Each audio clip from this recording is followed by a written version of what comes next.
আজ আবার বলছি ৫ই আগস্ট শেখ হাসিনা উপস্থিত হবে। যে সার্জিগো ঢাকা যাওয়ার আগে তারা এখানে শেখ হাসিনার অফিসে খবর দিয়েছিলেন যে তারা ঢাকায় গিয়ে তিনি আওয়ামী লীগের কিছু নেতার সঙ্গে দেখা করতে চান। তো তখন সেখানে তো সাবের হোসেন চৌধুরী ছাড়া আর কেউ অ্যাভেলেবেল ছিলেন না। ফলে তাকে সেটা নাকি বলা হয়েছে সেটা নেত্রীর অনুমতি নিয়ে। অর্থাৎ শেখ হাসিনার অনুমতি নিয়েই কিন্তু বলা হয়েছে সাবির হোসেন চৌধুরী। দাদা, এদিকে আমরা যতটুকু শুনলাম সার্জিও গোর নাকি আওয়ামী লীগের একজন নেতা, যেটা এখন পেপার পত্রিকা বা বিভিন্ন গণমাধ্যমে দেখছি যে সাবের হোসেন চৌধুরীর কথা বলা হচ্ছে, যে ওনার সাথে সম্ভবত ওয়েস্টিন হোটেলেই দেখা করেছেন, মিটিং হয়েছে বা অন্য কোথাও দেখা হয়েছে। এই ব্যাপারটা কতটুকু জানেন বা এটার সত্যতা কতটুকু? সার্জিগোরের যে মানে প্রোগ্রাম ছিল সেই প্রোগ্রামে তার তো সন্ধ্যেবেলায় নৈশভোজ ছিল, কিন্তু তিনি পররাষ্ট্র মন্ত্রণালয় ফলে নৈশভোজে তিনি থাকেননি। নৈশভোজ না করে তিনি ফিরে গিয়েছিলেন। এবং আমি আজকে আরো কিছুটা তথ্য পেয়েছি ভেরিফাই করার জন্য। সেটা হচ্ছে যে এটা কিন্তু দুপুরেই আমেরিকান এম্বাসি থেকে বলে দেওয়া হয়েছিল পররাষ্ট্র মন্ত্রণালয়কে যে তিনি কিন্তু বৈঠকের পর থাকবেন না, কোনো নৈশভোজ হবে না। এবং নৈশভোজের ব্যবস্থা করা হচ্ছিল, কিন্তু শেষ পর্যন্ত আর নৈশভোজটার ব্যবস্থা করা হয়নি। কারণ তিনি অন্যত্র তার কোনো জরুরি কাজ আছে বলে তিনি যে হোটেলে উঠেছিলেন সেই হোটেলেই ফিরে যান। এবং সেখানে সেই সময়টাতে দেখুন, সেই সময়টা নিয়ে একটা চর্চা আছে যে সেখানে সাবের হোসেন চৌধুরী এবং জাতীয় পার্টির জিএম কাদের এদের সঙ্গে তিনি কথা বলেছেন, কিন্তু এর কোনো নিশ্চয়তা পাওয়া যায়নি। একমাত্র আওয়ামী লীগের নেতারা নিশ্চিত করছেন। তারা এও আমাকে বলেছিলেন যে সার্জিগো ঢাকা যাওয়ার আগে তারা এখানে শেখ হাসিনার অফিসে খবর দিয়েছিলেন যে তারা ঢাকায় গিয়ে তিনি আওয়ামী লীগের কিছু নেতার সঙ্গে দেখা করতে চান। তো তখন সেখানে তো সাবের হোসেন চৌধুরী ছাড়া আর কেউ অ্যাভেলেবেল ছিলেন না। ফলে তাকে সেটা নাকি বলা হয়েছে সেটা নেত্রীর অনুমতি নিয়ে। অর্থাৎ শেখ হাসিনার অনুমতি নিয়েই কিন্তু বলা হয়েছে সাবির হোসেন চৌধুরী। কিন্তু প্রথমে খবর ছিল সাবির হোসেন চৌধুরী কিঞ্চিৎ ভয় পাচ্ছেন, তিনি দেখা করতে চাইছেন না। কিন্তু আমেরিকার ব্যাপারে তো তার একটু দুর্বলতাও আছে এবং তিনিও আমেরিকার ঘনিষ্ঠ। ফলে একেবারে সার্জিগোকে উপেক্ষা করবেন এটা নাও হতে পারে। সেই কারণেই হয়তো এসেছিলেন, কিন্তু সেখানে যারা বাংলাদেশের যে গোয়েন্দা পুলিশ তারা তো প্রবল পাহারা দেয় সেখানে। ফলে তাদের কাছে নিশ্চিত খবর থাকবে যে তিনি দেখা করেছেন কি করেননি।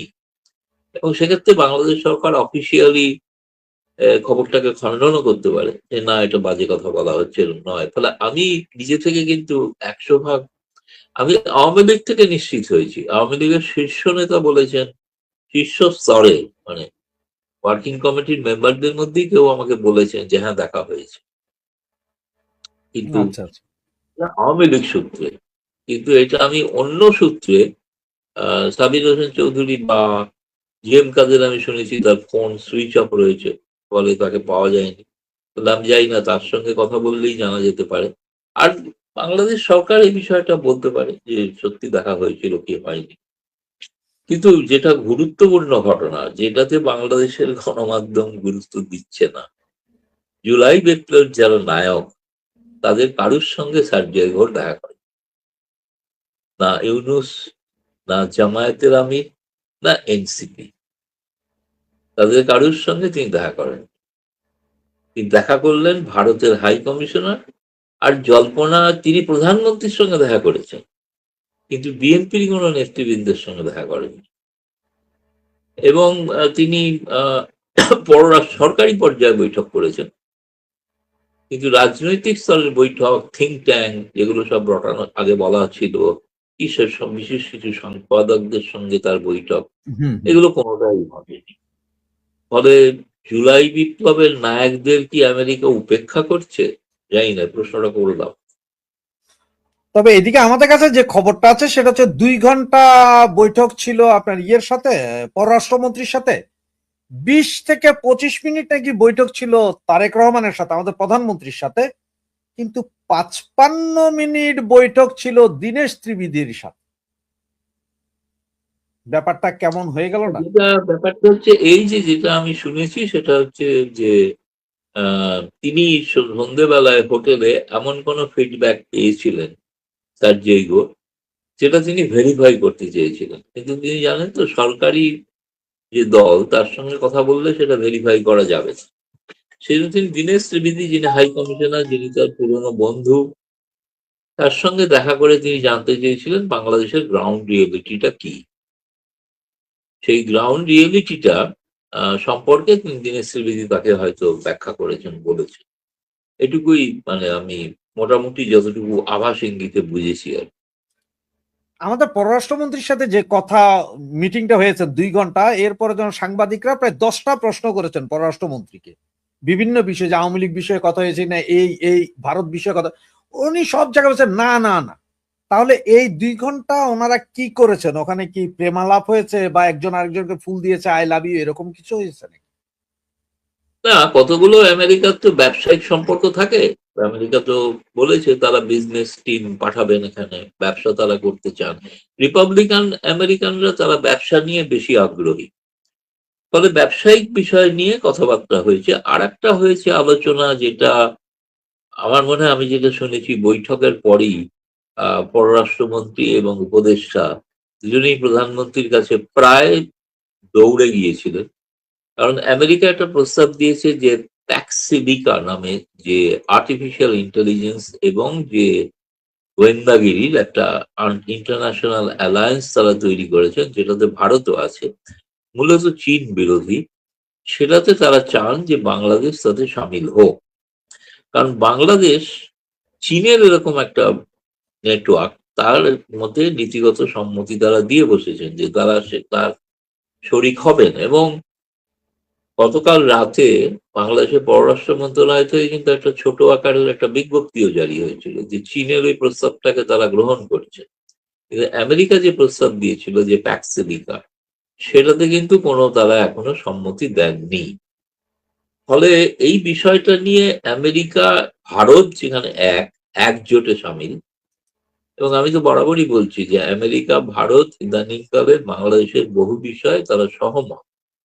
বিশেষ করে চীনের প্রভাব রক্ষা, অন্তর্ভুক্তিকালীন একটি রাজনৈতিক ব্যবস্থা, এবং আন্তর্জাতিকভাবে কিভাবে চীনকে বিরোধিতা করা যায় সেই ব্যাপারে তো ভারত যুক্তরাষ্ট্র এক।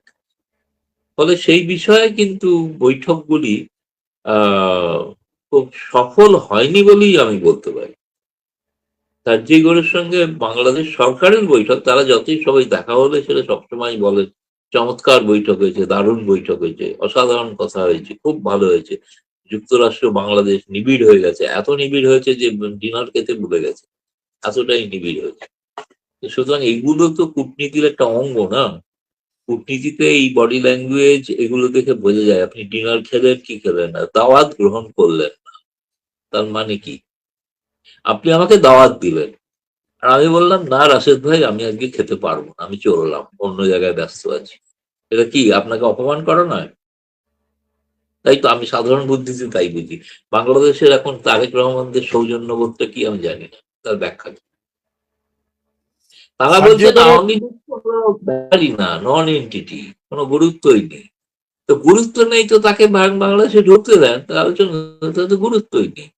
গুরুত্বও নেই অথচ তার নিষেধাজ্ঞা রাখবেন, কোন ইররেলিভেন্ট একটা শব্দ ব্যবহার করেছেন, ইররেলিভেন্ট।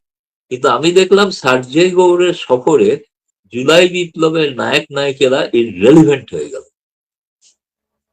এবং তাই না? গতকালকে, আজকে সার্জিগর চলে গেল, এত মিটিং হলো, আওয়ামী লীগ ভারতে দাফন হয়ে গেছে। হয়ারাজ গতকাল সন্ধ্যার পর থেকে পুলিশকে সর্বোচ্চ সতর্ক অবস্থায় রাখা হয়েছে, এটা জারি করা হয়েছে। ওই তো আর এতটাই ইররেলিভেন্ট, এতটাই ইররেলিভেন্ট। আবার আপনি যেটা বললেন আমেরিকার একটা প্রস্তাব নাকি, আজকে আমি পত্রিকাতে দেখলাম যে আর্টিফিশিয়াল ইন্টেলিজেন্সের জন্য ওনারা $2 বিলিয়ন বিনিয়োগ করবেন বাংলাদেশে। জোটের কথা বলেছেন তারা, সেটা আমিও দেখেছি, গণমাধ্যমে দেখেছি ঘটনা। আমাদের ভারতেরও কিছু গণমাধ্যমে বেরিয়েছে। আচ্ছা দাদা, এদিকে তো অন্য যেই কাহিনীটার দিকে এখন মনে হয় যাচ্ছে, যে সার্জিও কক্সবাজারে গেলেন, ওখানে কি কি করলেন এগুলো প্রকাশ হয়নি, বা সার্জিও যদি টুইট করেন আমরা হয়তো জানতে পারবো। তো কক্সবাজার ওইদিকে যাওয়া মানে তো করিডোর ফরিডোর এগুলোর বিষয় আছে অনেক কিছু। তো চাইনিজ করিডোর হবে না আমেরিকান করিডোর হবে, নাকি আমাদের তারেক ভাই বলবো যে কাউকেই দিব না? কোনটা মনে হয় আপনাকে? জানি না, আমার তো দিকে দেখে ঘুরতে শুনে পারে। মনে হচ্ছে যে বাংলাদেশ সরকার বোধহয় একটা 1 টাকার কয়েন নিয়ে বোধহয় হেডটেল করবে। হেডটেল করলে যার পক্ষে পড়বে সেদিকে যাবে, এরকম একটা অবস্থায় আছে। কোনো সিদ্ধান্ত নিতে পারছেন না, কোন দিকে যাবেন। শি জিনপিং এর প্রস্তাব, ট্রাম্পের প্রস্তাব, দুটো নিয়ে তো হিমশিম অবস্থা। দুই হচ্ছে, আপনাকে আরেকটা কথাও বলি, সেটা হচ্ছে যে রোহিঙ্গাদের ক্যাম্পটা দেখাশোনা করে ইউনাইটেড নেশনস, জাতিসংঘ। সার্জিও জাতিসংঘের কোনো অফিসিয়ালদের সঙ্গে দেখা করেন, না। তাও তিনি দেখা করতে চাননি। অথচ আমেরিকান এম্বাসি, ইউনাইটেড নেশনসের যে দপ্তর আছে, সেখানে তাদের বলা হয়েছিল একটা নোট ভার্বালে দিয়ে সার্জিও গোর পরিদর্শন করতে যাবেন, তা আপনারা তাকে সুযোগ করে দেবেন পরিদর্শনের। কিন্তু সেই ইউনাইটেড নেশন, জাতিসংঘ যারা দেখভাল করে, তাদেরকে সার্জিও গোর কোনো গুরুত্বও দিলেন। কারণ আপনারা জানেন যে ট্রাম্প প্রশাসন তো জাতিসংঘকে গুরুত্ব দিতে চায়ও না, তাই না? ফলে সেই ট্রাম্পের নীতি অনুসারেই চলছেন আর কি সার্জিও গোর। তিনি তো আবার ট্রাম্পের বিশেষ দূত এবং খুবই ঘনিষ্ঠ। দাদা, এই যে আপনাকে আমি গত প্রোগ্রাম আপনাকে জিজ্ঞেস করেছিলাম যে তারেক রহমান কি ভারতে আসছেন কিনা ওই দাওয়াতে, কিন্তু এখন যা শোনা যাচ্ছে তাতে বলা হচ্ছে যে তারেক রহমানকে ভারত গভর্নমেন্ট বাংলাদেশের প্রধানমন্ত্রী হিসেবে দাওয়াত দেননি, ওনাকে কোন একটা সংগঠনের হিসাবে দাওয়াত দিয়েছেন, চেয়ার হিসাবে বা প্রেসিডেন্ট হিসাবে। সুতরাং এটা নিয়ে খুব মনক্ষুণ্ণ। সুতরাং উনি যেতেও পারেন, নাও যেতে পারেন। আপনার কি মনে হয়? এটা হচ্ছে খুব, আমি শুধু দুর্ভাগ্যের সঙ্গেই বলতে বাধ্য হচ্ছি, সম্মান জানিও, যে অশিক্ষিত সাংবাদিকদের এগুলো ব্যাখ্যা। কারণ বিমস্টেকের পৌরোহিত্য করছেন তারেক রহমান, তিনি প্রধানমন্ত্রী। তাকে আমন্ত্রণ কে দিয়েছেন? ব্রিক্সের সভাপতি। ব্রিক্সের সভাপতি কে? প্রধানমন্ত্রী নরেন্দ্র মোদী। তো ব্রিক্সের সভাপতি বিমস্টেকের সভাপতিকে আমন্ত্রণ জানিয়েছে। আর প্রধানমন্ত্রী নরেন্দ্র মোদী, প্রধানমন্ত্রী তারেক রহমানকে আমন্ত্রণ তো আগেই জানিয়ে রেখেছেন, সে তো পড়ে আছে তার টেবিলে আমন্ত্রণ। সেই তিনি হচ্ছে নরেন্দ্র মোদী প্রথম প্রধানমন্ত্রী গোটা বিশ্বের মধ্যে, তিনি তারেক রহমান নির্বাচিত হবার প্রথম আমন্ত্রণ জানিয়েছেন, তাই না? সেই আমন্ত্রণে তো এখনো তারেক রহমান সাড়া দেয়নি। ফলে তারেক রহমানের হাতে এখন দুটো আমন্ত্রণ, একটা প্রধানমন্ত্রী নরেন্দ্র মোদীর আহত, একটা ব্রিক্সের সভাপতি নরেন্দ্র মোদীর হবার আমন্ত্রণ। এখন কোনটা তিনি নেবেন সেটা তো দীনেশ ত্রিবেদীকে প্রশ্নও করেছিল অনেকে। তিনি বলেছেন এটা prerogative of prime minister. Prime minister নিজে ঠিক করবেন তিনি কোন আমন্ত্রণটা নিয়ে আসবেন। তবে ব্রিক্সের আমন্ত্রণে তিনি যদি না আসেন, তাহলে এটা বাংলাদেশের জন্য খুবই ক্ষতি, খুবই ক্ষতি। আর সেখানে তো ভারত একা নয় না, 11টা রাষ্ট্রপ্রধান আসবে, তাদের সকলের সঙ্গে তার ওঠা বসা, খাওয়া দাওয়া, তার ডিনার টেবিলে বসা, এই বিরাট সুযোগ না, যেটা শেখ হাসিনা ছাড়েননি, করেছিলেন G20। আবার অতীতে ব্রিক্সের সম্মেলনে শেখ হাসিনাও এসেছিল, গোয়াতে হয়েছিল, তখন এসেছিল। কিন্তু কারণ ভারত প্রতিবেশী রাষ্ট্রকে আমন্ত্রণ জানায় এবং বাংলাদেশকে একটা উন্নয়নশীল রাষ্ট্র হিসেবে তাকে গুরুত্ব দেয়, সেই কারণেই তাকে আমন্ত্রণ জানানো। সুতরাং প্রোটোকলটা হচ্ছে, ব্রিক্সের সভাপতি হিসেবে রাশিয়ার প্রেসিডেন্টকে যে আমন্ত্রণ জানিয়েছেন, সেটা হচ্ছেন ব্রিক্সের অন্যতম সদস্য রাশিয়াকে। ব্রিক্সের অন্যতম সদস্য শি জিনপিং, তাকে আমন্ত্রণ জানিয়েছে। তারা সকলেই সব রাষ্ট্রপ্রধানরাই তো এগুলো হয়ে থাকেন না এই পদগুলোতে। তো বিমস্টেকের সভাপতি তো খলিলুর রহমান হতে পারবেন না, কিংবা আপনার ওই কি বলে ফখরুল মির্জাও তো হতে পারবেন না, হতে তো হবে প্রধানমন্ত্রীকেই। তো সেই জন্য প্রধানমন্ত্রীর কাছে গেছে। এটাকে না অযথা জলঘোলা করার চেষ্টা, একটা বলে না পায়ে পা লাগিয়ে ঝগড়া করা, একটা ছেলে মানুষের, বাচ্চাদের মতো। বাচ্চাদের স্কুলে করে না, এই তুই আমাকে ঠিক কি করিস নি, এরকম একটা বাচ্চাদের মধ্যে। সেটা ওনারা কেউ বলেননি কিছু। এটা সাংবাদিকরা আগ বাড়িয়ে ব্যাখ্যা দিচ্ছেন। কোন সাংবাদিক? তারা হচ্ছেন ইউনূসের মদতপুষ্ট সাংবাদিক। তাদের একটা কি যেন আছে, কি পয়জন ডাস্টবিন নাকি, শফিক। হ্যাঁ পয়জন নাকি নমক হারাম, কি একটা ডাস্টবিন নামে শফিক, ওয়েবসাইট দেখি। উনি তুলেছেন হ্যাঁ, প্রশ্নটা, ডাস্টবিন শফিক। আচ্ছা হতে পারে, আমি জানি না তিনি কেন তাকে সবাই আপনারা ডাস্টবিন বলেন। চমৎকার দেখতে, সুন্দর দেখতে একটা লোক। এনিওয়ে, যাই হোক, তো তিনি প্রথম আর কি এটা বলেন। তিনি ভারতে বহু সাংবাদিককেও পাঠিয়েছেন, আমার কাছেও পাঠিয়েছে। তো আমি পড়ে তো হাসতে হাসতে চেয়ার থেকে পড়ে যাচ্ছিলাম। যে এইটা দিয়ে কি ভারত বাংলাদেশের সম্পর্ক যখনই কাছাকাছি হওয়ার চেষ্টা হয়, তখন এককালে যখন জামায়াত করতো, এখন এই নতুন একটা শক্তি হয়েছে, তারা এখন করছে। কি করে সফরটাকে ভেস্তে দেওয়া যায়? ফলে এরা হচ্ছে বাংলাদেশের কতটা স্বার্থ দেখবেন, এই নিয়ে আমাদের সন্দেহ আছে। ফলে এই সম্পর্কে তারেক রহমান সরকারের সতর্ক থাকা। তবে আমার যা মনে হয়, হয়তো আমাদের যেসব সাংবাদিকরা এটা নিয়ে কথা বলছে যে বিমস্টেক বা ইয়ে, আমার মনে হয় যারা বিমস্টেক এই শব্দটা না বুঝে ওদের মাথায় হয়তো ঢুকে গেছে যে বিফ স্টেক, কি স্টেক? বিফ, গরুর মাংসের যে স্টেক হয় না, ওরা হয়তো বিফ স্টেক ভাবছে। না না না, সেটা ওই বিফ স্টেক। না না, জি, বিতে তো বাংলাদেশ, আইতে ইন্ডিয়া, এতে মায়ানমার, টিতে থাইল্যান্ড, ইকোনমিক এবং টেকনিক্যাল কোঅপারেশন, এগুলো না পুরো ওইটা শব্দ। তো অরিজিনাল। আমি বললাম যে আমার দেশের সাংবাদিক যারা বিরোধিতা করছে তারা মানে বিফ স্টেক ভেবে বিরোধিতা করছে যে হ্যাঁ। কেন? তারা তো বিফ খান, বিফের বিরোধিতা কেন করবেন? না ওরা ওই যে মানে আমাদের প্রধানমন্ত্রী দিলা না, তোমরা আমাদেরকে বিফ স্টেক বলে আনতেছো, এটা তো হবে না, প্রধানমন্ত্রী বলতে হবে, এই আর কি।